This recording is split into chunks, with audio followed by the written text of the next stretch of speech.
You fight valiantly, mortals, but to no avail.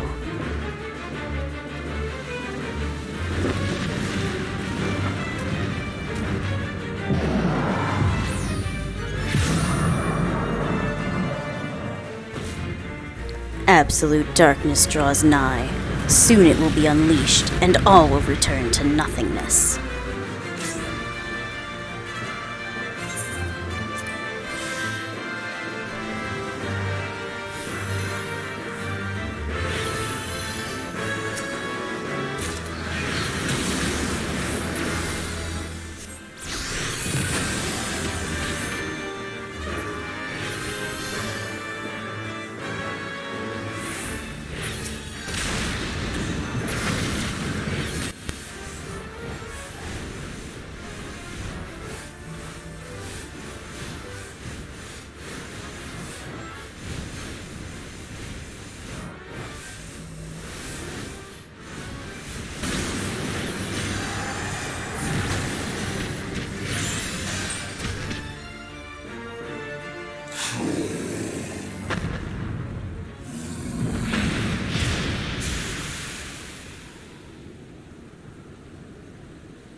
Arton!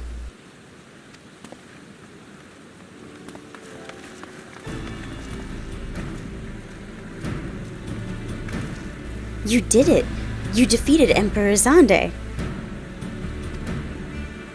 Empires may rise and fall, but man's indefatigable spirit ever lives on. Truly, you are the champion we had hoped for, Arton Histroff.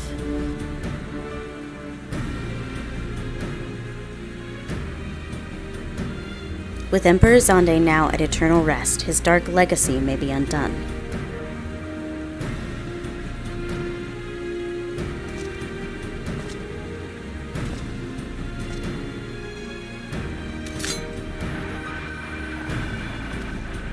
What are you playing at now, Nero?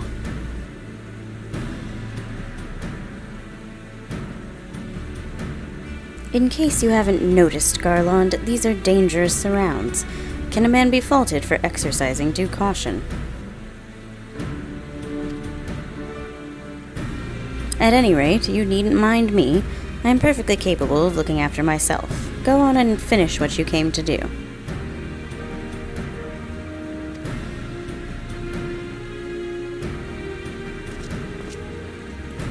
There are two ways that we may seal off Circus Tower. Either isolate it from the outside world, or cripple its ability to produce energy. The choice of method is yours to make. Before you proceed, however, Doga and I must needs attend to a task.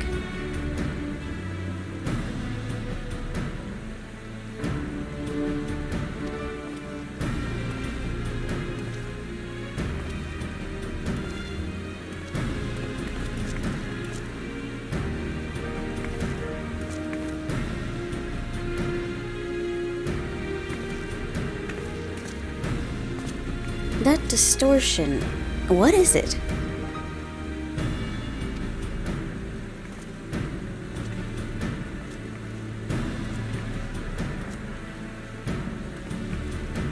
The power that Xande sought to obtain comes from the void, the world of darkness, our people called it.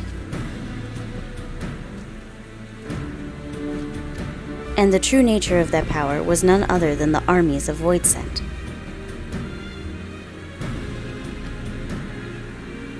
Voidsent feed on ether, as you may already know, and no plane is richer in it than ours. In exchange for their allegiance, Xande entered into an unholy covenant. He would open a gate through which the Voidsent could freely enter our world.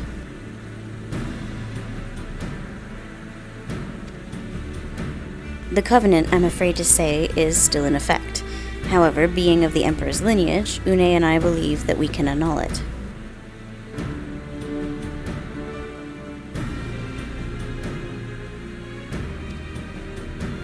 By his blood, Zande sealed his dark pact. By our blood, it shall be undone. It is time. Yes, Doga. Finally, we may fulfill our purpose.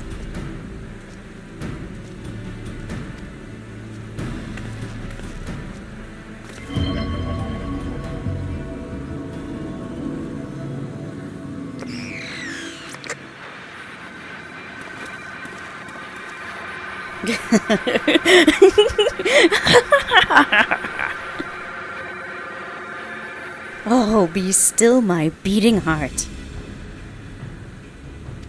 For a moment, I feared that this outing would end in disappointment, but my readings were not mistaken. Not even the Ultima weapon compares to this. What are you going on about?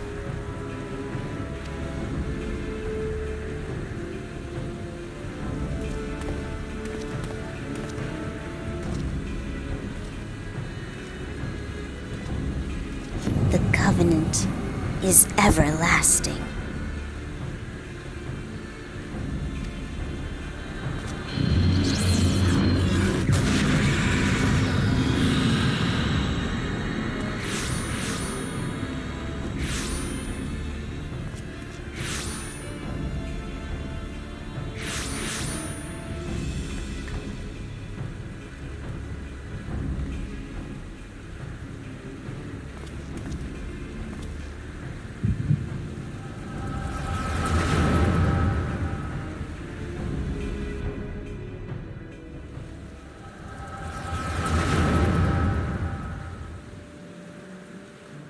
And so Mericidia is brought into the fold. Soon all the world shall be united under Allagan rule. And yet, with every dream that becomes reality, the memory of death grows ever more vivid, an endless void, bereft of light and warmth.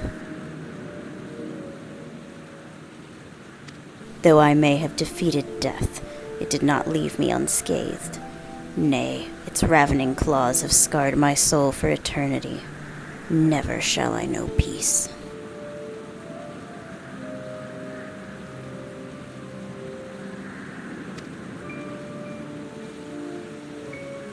Beings without will, you cannot fathom my rage, my melancholy, my fear.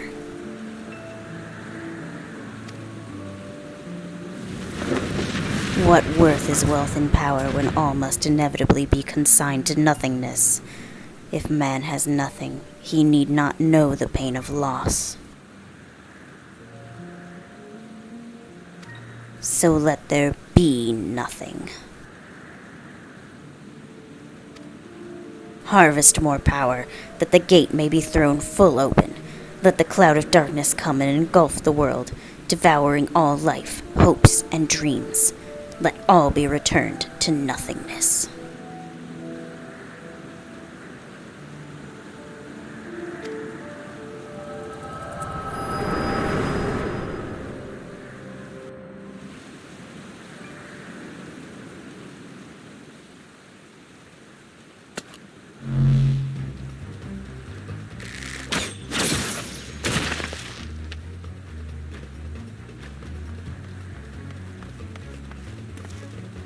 Arden, pull yourself together.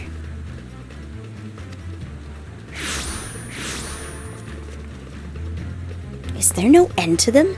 What in the seven hells is happening?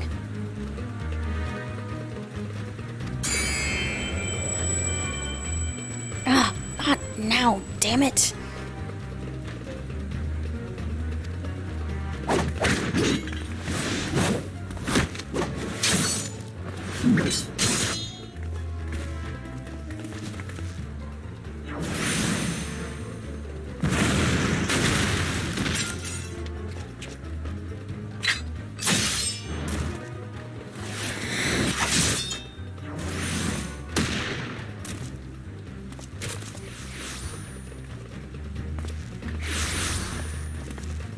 Nero! Were they part of your grand plan too? Save your japes, Garland. I didn't put up with your arrogant face to play with worthless clones.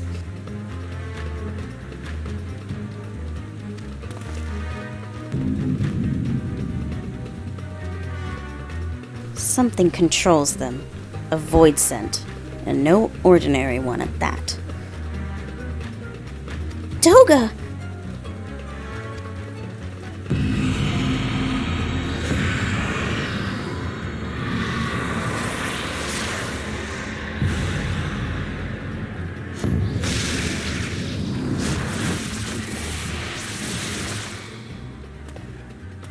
Confound it!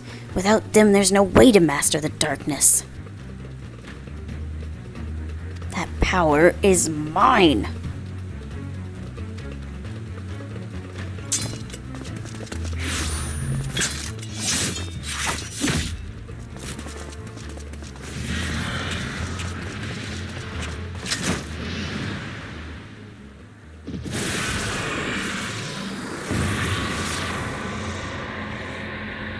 Nero!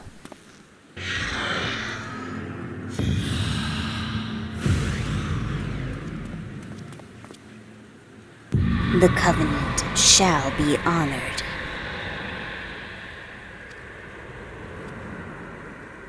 I am the cloud of darkness. I shall devour your light and return this world to the void.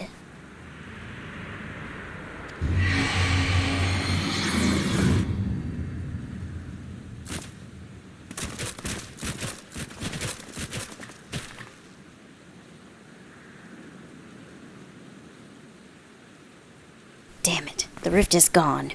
What are we supposed to do now?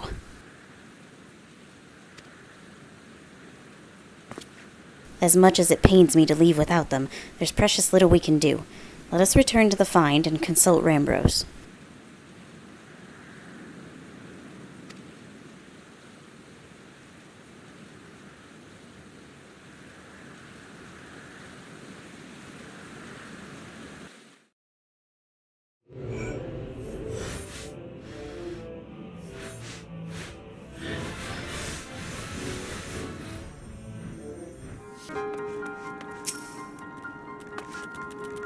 I feel as though that I'm forgetting something important, but for the life of me, I cannot remember what that something is.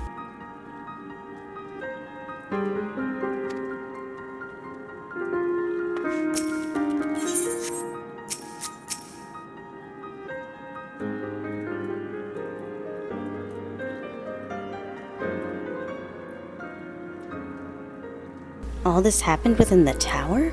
Gods preserve. The rift that manifested before the throne was a void gate. Of this I am certain. There exist myriad kinds of void scent. The more powerful the being, the larger the gate must be for it to pass through. It would seem that Xande sought to open a gate of unprecedented proportions, one that would allow this cloud of darkness entry into our world. Fortunately for all mankind, he did not succeed. I shudder to imagine what this void scent is capable of. However dreadful it may be, we can't abandon our friends. Is there no way to save them? I will not lie to you, Master Garland. The situation is bleak. Though void scent can enter our world, instances of men entering the void have never been documented. It pains me to give voice to my fears, but we do not even know whether our friends still live. Damn it. I feel so helpless. No, I refuse to give up. We must save Doga and Une. We share the same eye, 'tis true, but that is not what motivates me. Above all, I wish to help them to fulfill their mission, a mission whose burden they have borne for thousands of years. And besides,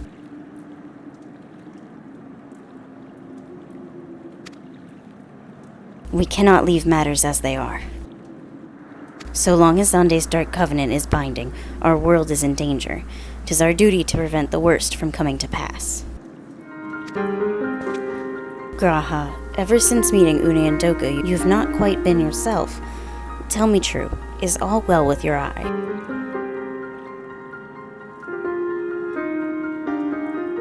I honestly cannot say. I know only that there is a memory that I must recall. As a child, my father told me that the truth of our eye rests with Alag. The answer eludes me still, but one day I will find it.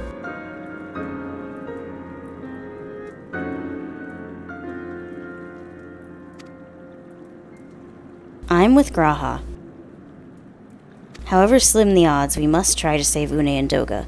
Aye, and that bastard Nero as well, if only to make certain that he won't make any more mischief.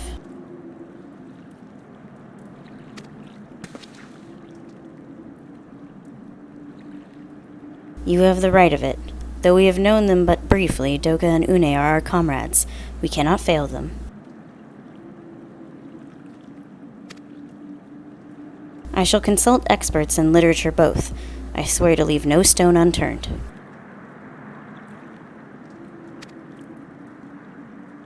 Yet know that it may be a while before we are ready to act. I would ask that you all be patient. When dealing with the void, one cannot be cautious enough.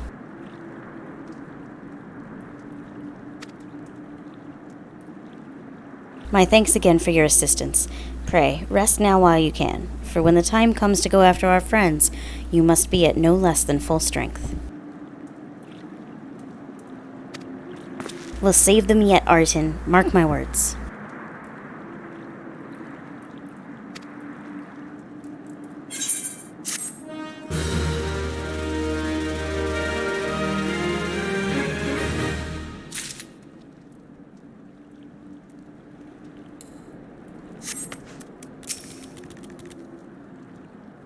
Being born with one red eye, I did not have the most pleasant of childhoods. You know what they say, children can be cruel. The end result being that I grew up determined to uncover the truth of the trait. Much and more yet remains beyond my knowing, but one thing is certain. The nearer I draw to the heart of the Crystal Tower, the more I am convinced that an important memory eludes me.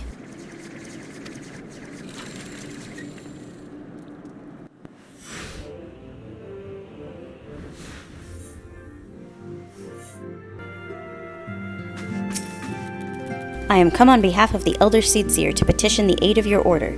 The antecedent has been apprised of the situation.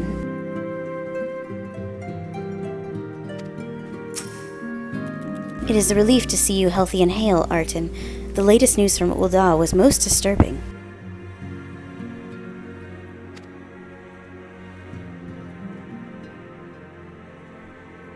Clearly the only injury Alphino suffered was to his ego.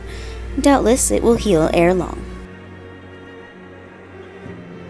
The other scions will need to be present for this meeting. If you're ready to begin, I will summon them now.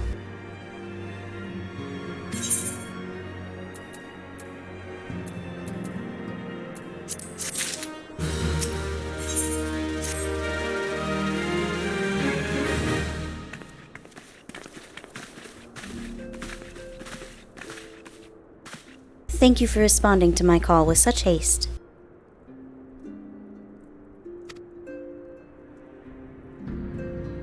Rest assured, I should not have summoned you were it not urgent. To business, then. I have received some most disturbing news from the Order of the Twin Adder. They have reason to believe that the Sylphs may have called forth their revered guardian, the primal Ramu.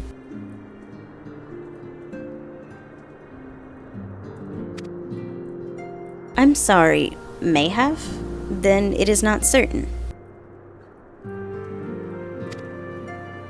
The Elder Seedseer informs us that the elementals themselves murmur of the Lord of Leaven's return to the forest. The Sylphlands, however, display no signs of undue commotion.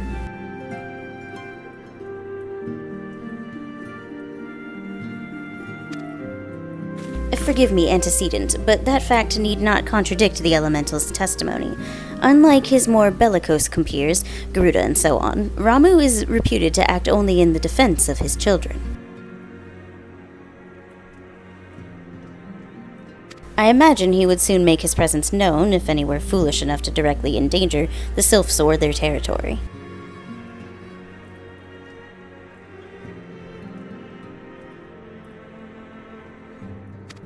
The abruptness of this development concerns me.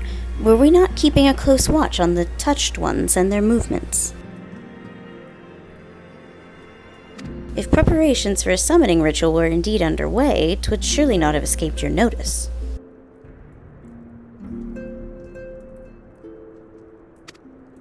Oh, it didn't. I was pretty sure it was going to happen, just not this soon.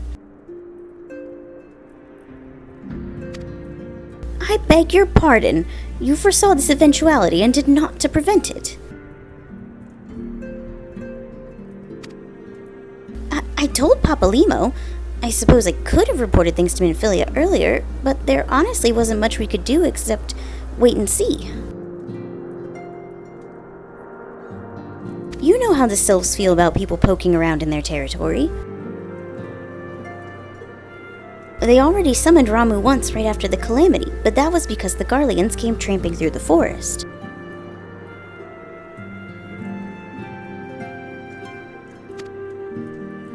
And so long as Castrum Orion stands, the sylphs cannot be blamed for wishing to have their guardian deity on hand.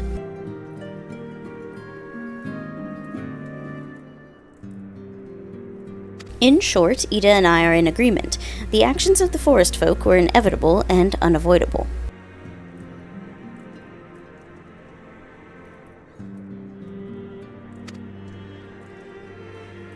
And I maintain that observation would have remained the best policy had it not been for the sudden influx of strangers into the Black Shroud. That, alas, we did not foresee.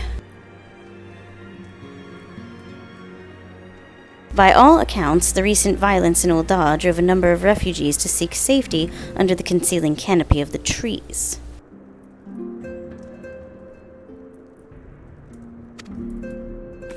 'Tis like that the sylphs perceived this panicked migration as yet another invasion and quickened their efforts to summon their god.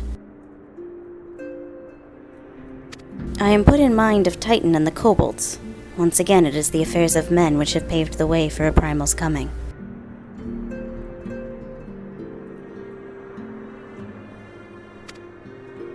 Indeed, one cannot help but wonder what manner of place Eorzea would be without the civilizing influence of mankind. Be that as it may, this regrettable development does afford us a unique opportunity.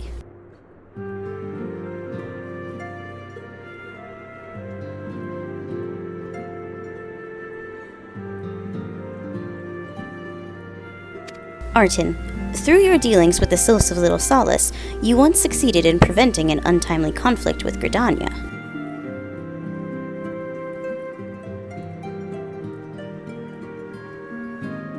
I wonder, might one who has treated with the sylphs so fruitfully in the past not achieve similar success with their patron deity? If Ramu can be convinced of our intentions, it may be the first step to breaking the cycle of primal summoning.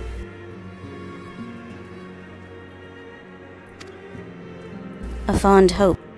Were such a thing possible, we would not have been at war with the beastmen since time immemorial.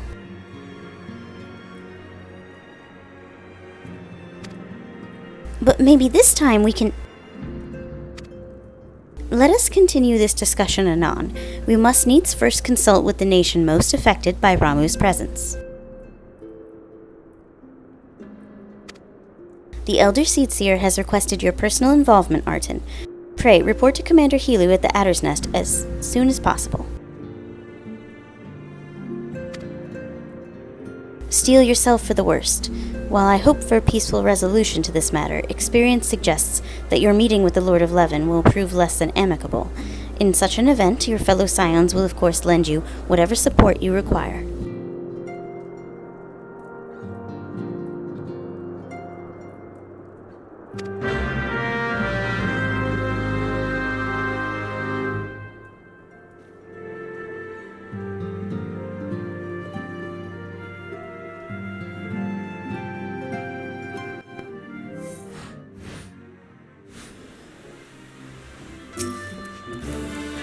Artin of the Scions, your arrival has been most anticipated.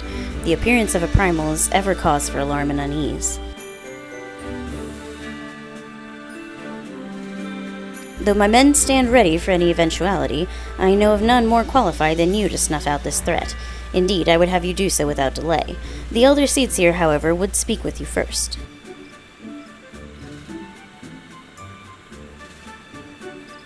She is of the opinion that your diplomatic, rather than martial skills, may better serve our cause. I will leave further explanation to our learned leader. Pray, make your way to Nofaka's altar. The conjurer in attendance will admit you to the lotus stand.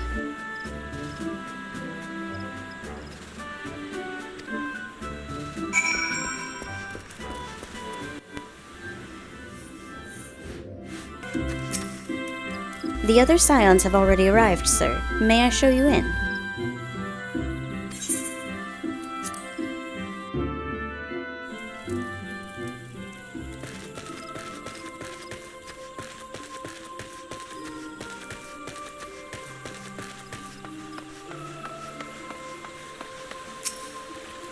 I am most curious to hear how the Elder Seatseer means to treat with Lord Ramu.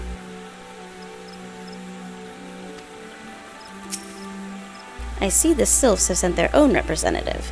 There can be no doubt then. It is said that once Ramu passes judgment, his wrath is implacable. 'Twould be best to conclude this discussion ere Gridania and its people are placed upon his scales. Whatever the Elder Seatseer is planning, I want you to know that I'll be right there by your side, and I'm sure Y'ashtola won't be far behind, even if she does think everything's mankind's fault.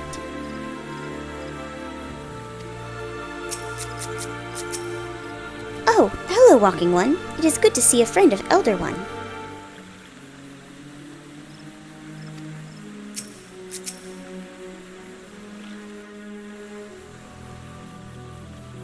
Scions of the Seventh Dawn, on behalf of the people of Gridania, I bid you welcome. Your presence is of great comfort to us all in these days of uncertainty. I summoned you here to share tidings of a most urgent nature. But a short while ago, the great elemental spoke, and his voice was clarion in its intensity. Ramu is returned unto the forest. Scarce had his words ceased to echo in mine ears when we were visited by an emissary from Little Solace.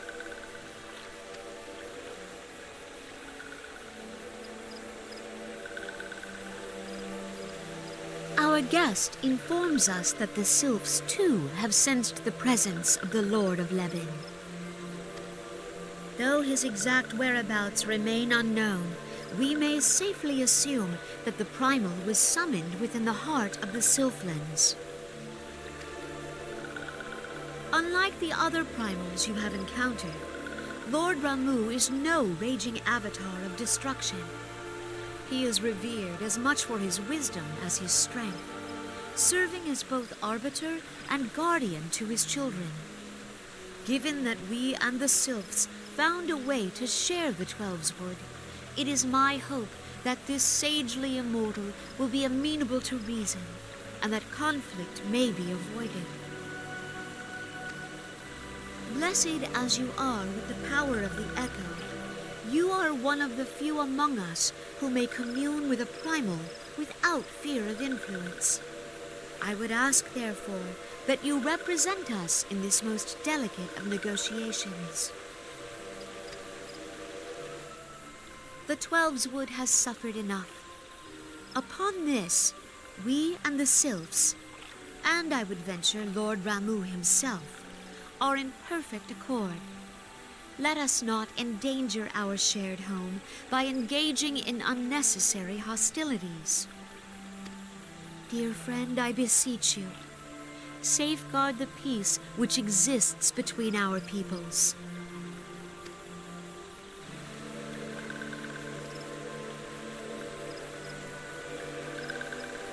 You have my thanks.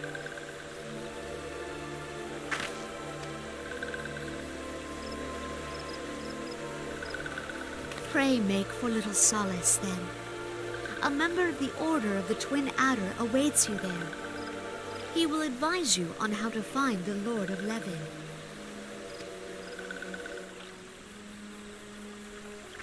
An ill wind blows through the forest. Yet, it is not only the Twelveswood that flinches at its coming.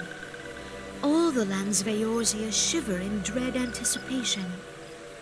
Have care.